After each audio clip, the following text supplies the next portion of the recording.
Hello friends, આજે આપણે ધોરણ 8 બેઝિક પદાવલી અને નિત્યસમ જે ગણિતનું એકમ છે તેનું સ્વાધ્યાય પોથીનું સોલ્યુશન જોઈશું. બરાબર. સૌથી પહેલાં આપણે જોઈએ તો આ રીતના MCQ પ્રશ્નો આપેલા છે, જેમાં પહેલામાં એ આવશે. બરાબર. બીજામાં દ્વિપદી કઈ છે તો x વત્તા y આવશે. ત્રીજામાં -5, ચોથામાં c આવશે. પાંચમામાં મિત્રો એવું છે કે આમાં આપણે કૌંસ છોડીએ તો જવાબ 12m² ઓછા 12m આવે છે, પણ એવો કોઈ ઓપ્શન છે નહીં. બરાબર. જવાબ 12m આવે છે, એટલે આ રીતે લખેલું છે. છઠ્ઠામાં b આવશે, સાતમામાં d આવશે. બરાબર.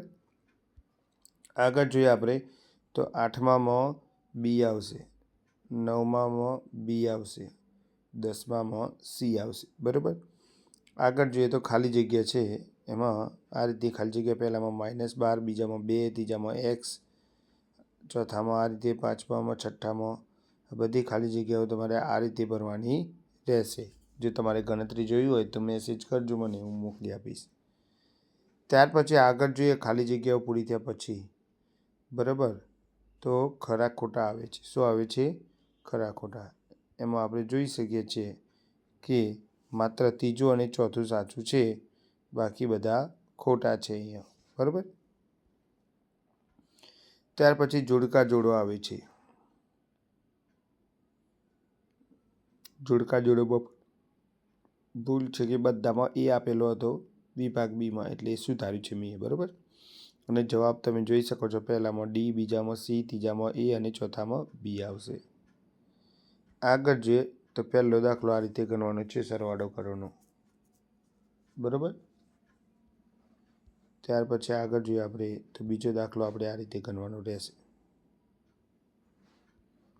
ત્યાર પછી આગળ જોઈએ તો ત્રીજો દાખલો આપણે આ રીતે બાદબાકી ગણવાનો છે.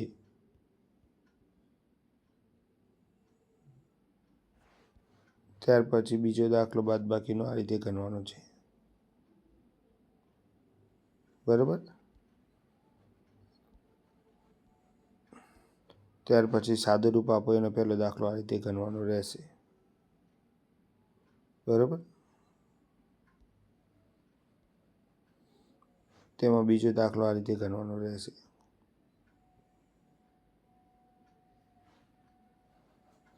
એમાં સાદું રૂપ આપોમાં ત્રીજો દાખલો આ રીતે ગણવાનો રહેશે.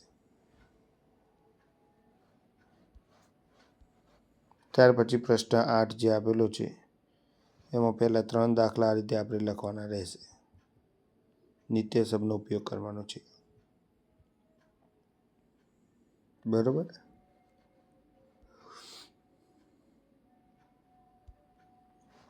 પછીના 3 દાખલાઓમાં આપણે x ની જગ્યાએ 2 મૂકવાના છે અને y ની જગ્યાએ -1 મૂકવાનું છે, અને અહીંયા આ રીતે કિંમત શોધવાની છે આપણે.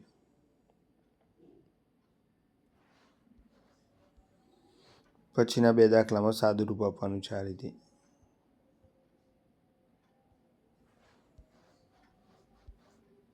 આ સાથે આપણો વિડીયો પણ પૂરો થાય છે. અમારી આ ચેનલ જરૂરથી સબસ્ક્રાઈબ કરજો. Okay, good bye.